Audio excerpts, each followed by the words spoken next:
I will have to admit that I was so completely wrong about this series. I had zero expectations, I hated on it since it was basically teased in Okai, and now I'm sitting here being like, who do I have to apologize to? Because this is insanely good. Tell them you made a mistake! Oh, brilliant! Brilliant! Is that what made Britain great? And truthfully, I made a mistake! I had to front range sponge cake!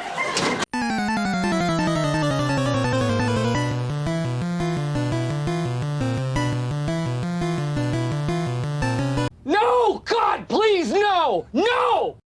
Welcome back to Torn Apart, and today we're talking about Marvel's Echo, which is the first series under the Marvel Spotlight brand, which is showcasing heroes that are not really part of the main storyline of the MCU. It's basically street-level heroes. Daredevil Born Again is gonna be released under the same banner. We don't really know exactly what other shows are gonna be under it, but I'm quite happy mostly because this is 100% following the creative ideas that Netflix put forward with its series, Daredevil, and also Jessica Jones, Luke Cage. You and I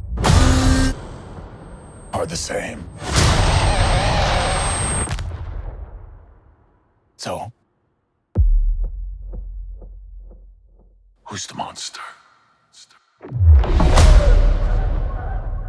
And I feel like Kevin Feige really wanted to give it a new spin and give us a new interpretation of all of these characters and kind of like force them into the MCU. And I think he started to realize that he can't really do that he has to embrace the fact that these heroes, these characters, they perform so much better when they have more creative liberty, when they have a TVMA rating as well, which provides basically for more maturity when it comes to the themes that they're dealing with, but also the action sequences feel more real, there is more blood, there is more death as well. Honestly, I'm quite hyped for it, and this gives me a little bit of hope for Daredevil Born Again. But let's stop talking about the strategy, let's stop talking about the MCU overall and talk about Echo. Do you actually know what Echo is about? Let me tell you, just in case you don't remember what Okai was about, or if you wanna know if you're able to watch this as a standalone series or not. I have so many questions! And the answer is yes, because they do a really good job at catching you up on everything that has happened in the last few years across different series as well. But this specific limited series is about Maya Lopez, and it is following, of course, the events of Okai, which came out in 2021, and she's being pursued by Wilson's Fisk organization, which is leading her to return to her hometown in Oklahoma, where she must come to terms with her past, reconnect with her Native American roots, and embrace her family and community. I'm gonna start by giving you a little bit more context on the series and tell you my spoiler-free thoughts, and then we'll go and deconstruct every single episode, because yeah, I binge watched all of them basically this morning so that I could come here and give you my opinion and analysis. First of all, I had a really good time. Honestly, I would describe this as almost the Black Panther for the First Nations / Native American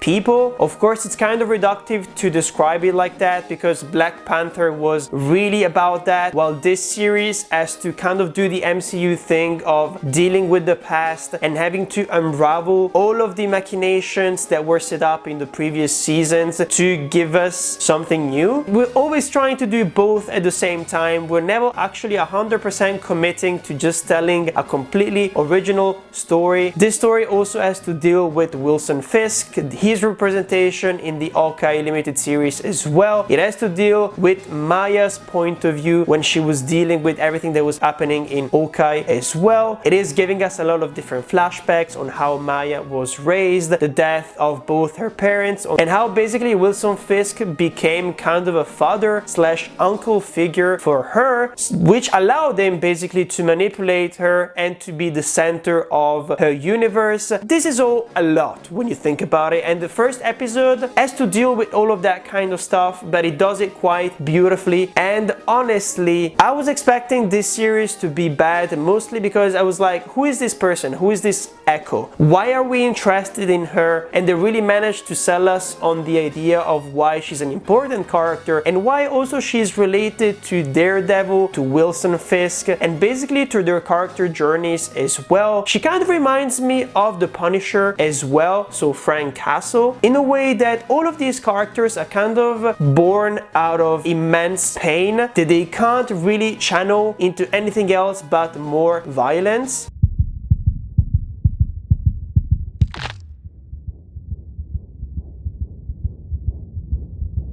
So this entire series is about having to deal with that pain and trying to transform it into something different, something more constructive, something that you can protect your family with, but it doesn't necessarily need to be just brute violence about killing people. Mostly because we've seen in the MCU as well, as soon as you kill someone, they either gonna come back or his friends, his families, his co-workers are gonna hunt you down. Basically like a cycle of violence that repeats itself constantly, and at some point you have to stop it. And I like those kind of stories. I really like when we're talking about rogue agents who are like craving justice, but it's mostly vengeance that they're actually craving, and them trying to learn that there is a different way of working out things. And I also like the idea that this entire show is really on women's perspective and how basically also women are not really allowed to express pain in the same way that men are. And it's kind of interesting how, thanks to Alaqua Cox's performance, we get to see a Marvel hero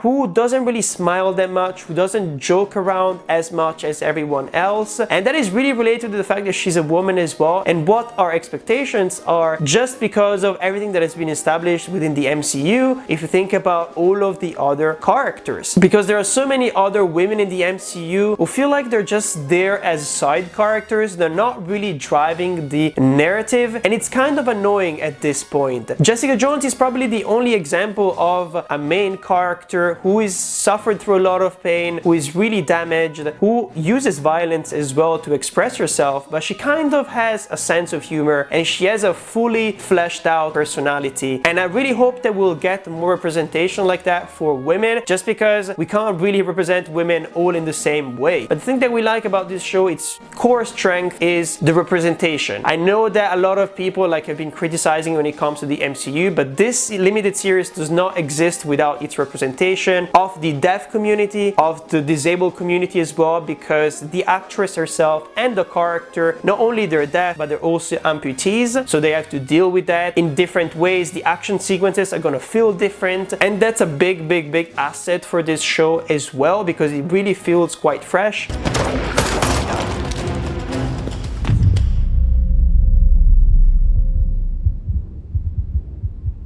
And then we've got all the different community stuff when it comes to the First Nations narrative and world building, which is so interesting. I've done quite a lot of videos talking about how we don't really showcase the past from the First Nations perspective that much. There was a series that came out a couple of years ago called Maya and the Tree, which was basically about the Aztec community, if I'm not mistaken. And it was the first time ever that I actually got to see what it looked like back then. Even though it was through an animated form, it still gave us an idea of what society must have been back then. And it's quite interesting because we perceive reality through a very white colonialist perspective, and we just assume that everyone was savages before basically white people came and destroyed everything and rebuilt society in their own image. So we don't really get to have a look at flashbacks of these communities and actually try to relate to them and understand them outside of that perspective of savagery. And this is something that this show does quite well. All the flashbacks are actually well integrated in the story because basically the main character is having visions. Basically all the ancestors are echoing through her to help her go through her character journey. And it works out quite well because honestly I'm always there, always ready to criticize flashbacks, especially when they don't really serve a narrative purpose, especially when they do that kind of 50-50 split bit where we spend as much time as in the past as in the present, and we don't develop any of them, and we don't really see the link in between them. I think the main reason why this show works so well, it's because it's led by people from that community, and it's led also by basically just 2 directors and mainly 1 writer as well. When you do stuff like this in limited series, you can really tell that you don't lose the focus of what the main themes of the story are, and you don't really lose the focus of creating cameos for other MCU characters and stuff like that. You're just telling one specific story and having as little influence from the outside world as possible, and it works quite well. The series was created by Marion Dayre, who you might know because she's written quite a lot of episodes of Better Call Saul, and as I said before, it is directed mainly by Sydney Freeland and 1 episode by Katrona McKenzie. But I think we also need to give quite a lot of recognition to the composer of this show, because as you probably can tell, since the main character is deaf, she perceives reality in a completely different way that we do, and that works mainly through sound, because you basically have to translate what her perception of the world is to us, and you can't just leave everything silent like in a silent film. You have to express emotions in a different way, and for us it is done through music and soundtrack, and this is honestly one of the most interesting ways that they've done storytelling in the MCU in quite some time. But I'm talking about the composer Dave Potter, who you might know because he basically created the theme song of Breaking Bad, and he's worked on other shows like Better Call Saul, but also Preacher.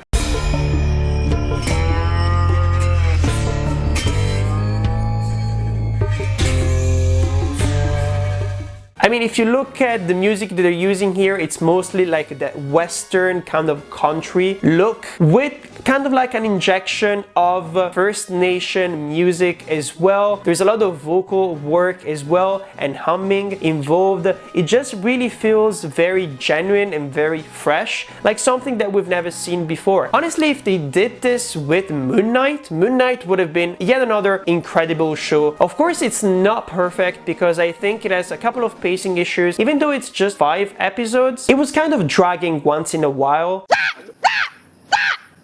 And there were almost too many scenes of Maya talking to the Kingpin, and every single time the scene got cut way too short, and then that scene would almost repeat a second and a third time, and I was sitting there being like, you could have done this in a much better way. Maybe if you just had a series of like 4 or 3 episodes. I know that it would have been quite a lot of world building, and it would have been impossible to do character development for secondary characters as well, but at the same time you still need to cut something if it feels like you're repeating yourself from a screenwriting perspective, if you know what I mean. When it comes to the fight choreography though, this is really cool. There are a lot of interesting fighting sequences. One that has been teased quite a lot that is in the first episode as well, and there are a couple of other ones as well. This show is quite brutal, but it's not as brutal as The Punisher or even Daredevil at the end of the day, mostly because, as I said before, it is addressing different themes, and this series is basically about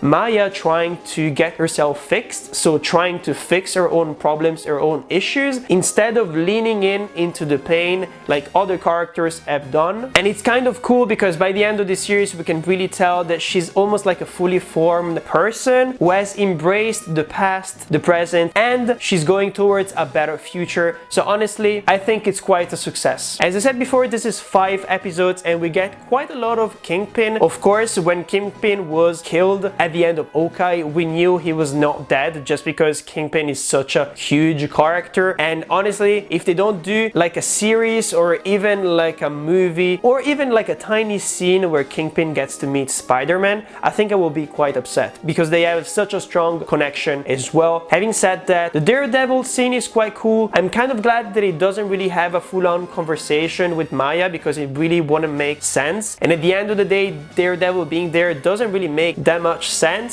So it's kind of like a plot device so that Kingpin kind of notices Maya even more, especially when it comes to her skill set. I really liked her fighting style, and I really like how she's kind of like using everything around her to fight. She's kind of like making different weapons, especially towards the end of the series. She's one of those people who doesn't really come from privilege, you can tell that, and she's trying to fight everyone with scrap, basically. Honestly, it's quite refreshing, especially because within the MCU we've seen so many people kind of like getting a suit without really giving it any meaning. And if there is something that I loved about this series, is how they actually give quite a lot of meaning to the final suit that she gets in the final episode. And this kind of reminds me of Batman. You know the moment in the Christopher Nolan trilogy when he's talking with Michael Caine and they're discussing what Batman actually means, the symbol, why he chose basically to use a bat because it scares him and stuff like that. That really worked, and I feel like it's never been done in cinematic history to really try to understand the psychology of Batman, of his suit,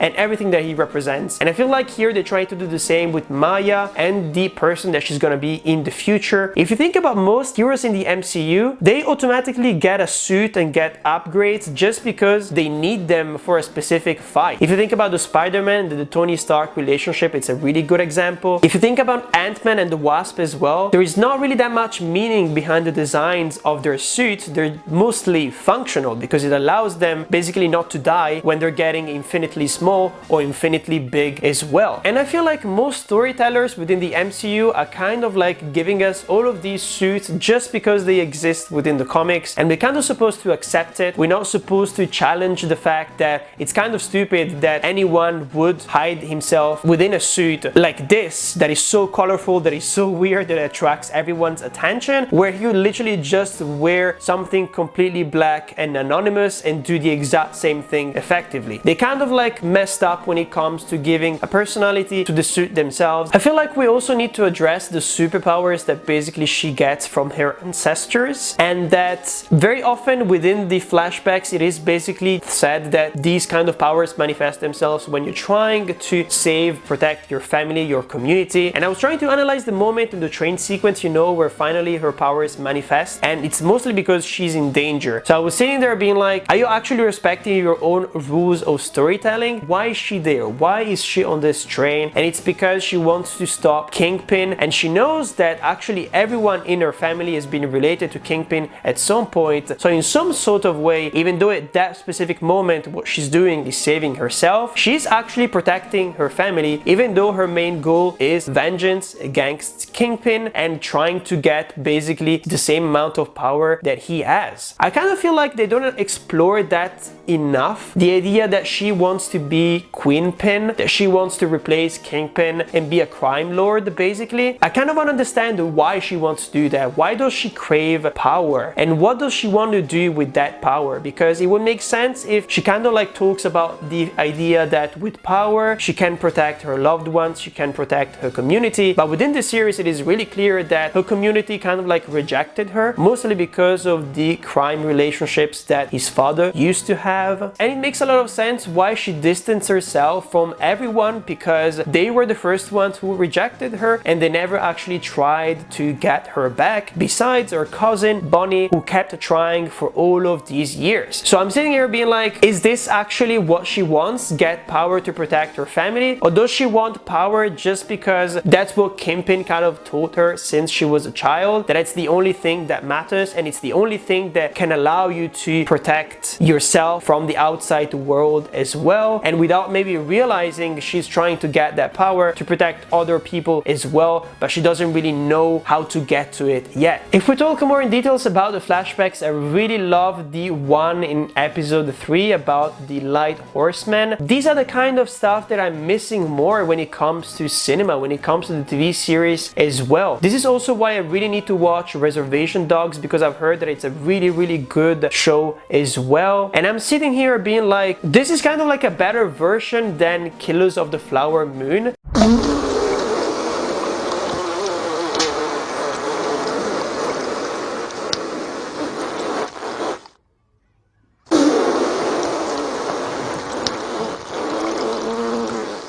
because when I was watching Killers of the Flower Moon, I could really tell that it was still from Martin Scorsese's perspective, white people's perspective, and honestly, we're kind of tired of that. You can make a film that, yes, gives you quite a lot of information about First Nations community and practices and stuff like that, and traditions as well, but if you're still not taking their point of view, it's not the same. We're still doing a documentary about them. We're not really allowing them, giving them the power to tell their own stories. And this series here really felt like giving the power to the people of that community to tell their own story. And this is why at the end of the day, this is better than Martin Scorsese's movie. This is the hill I'm gonna die on, even though it's quite a weird hill to die on, mostly because this is the MCU, it's a superhero show. Episode 5 is also a quite interesting one, mostly because MCU shows are really bad at wrapping things up, giving us a satisfying conclusion to the story. They actually managed to do it in these 5 episodes, even though, as I said, it has some pacing issues. The thing that I like the most is the final fight, of course, the kind of girl power thing that worked quite well because it was introduced since the very first episode, starting with the flashbacks. Of course, it works quite well, mostly because it is showing the goals of these people, Maya as well, and what they're trying to achieve. And I also like the fact that she doesn't really resort to violence at the very end. She tries to use her power to heal Kingpin of his trauma, of his pain. And it's kind of interesting because this series is also about the Kingpin, and it's about the two of them, how they are very similar, but also how Kingpin has kind of poisoned her mind to be more like him instead of allowing her to be her own person. And I really like the idea that he's basically grasping at everyone, trying to create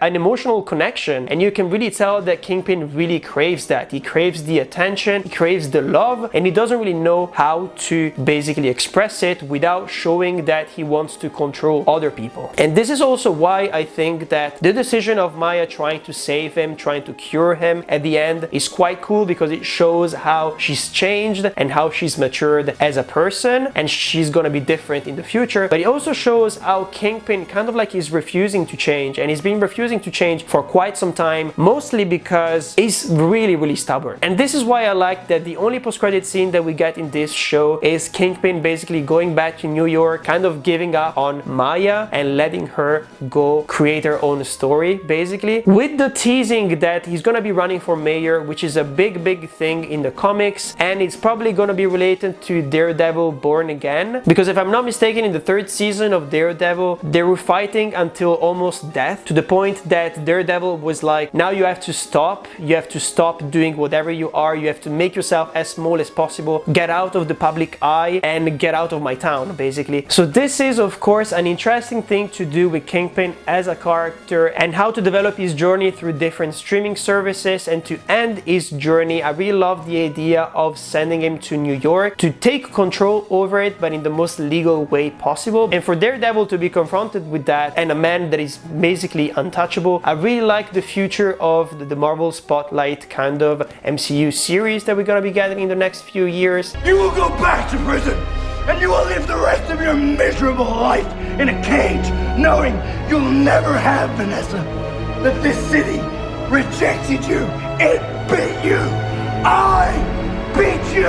But if there's one thing that I liked even more, it's how they decided to end the final few scenes of this show with basically just Maya going to like this barbecue party that they're having, for them just to look at each other and kind of like understand each other, and for her to prove that she still wants to be part of everyone's lives, and that she doesn't want to be a loner like Kingpin, that she wants to be part of the community at this point. And it didn't really require that much. They didn't really talk. There was just music, sharing a couple of looks, and then cut to black. Those are the best things that you can do with like storytelling as a really good writer, where you don't really need any words to express exactly what you mean. That is really good work, and honestly I'm quite shocked that they managed to wrap things up so well. But anyways, those are all my thoughts when it comes to Echoes. Let me know down in the comments what you thought of it, if you enjoyed it, what you think of the Marvel Spotlight future as well. If you like this video, here are the the bottom I'm gonna be putting other thumbnails of videos that I've worked with in the last few weeks or a month. They kind of cross over with all the stuff that I talked about today. And here at the top, as usual, I'm gonna be putting the topic of the next video that I'm gonna be working on. Don't forget to smash that like button, because every single time that you do that, you guarantee there is gonna be yet another movie from the perspective of the First Nations people, because we need to see more. Can I count on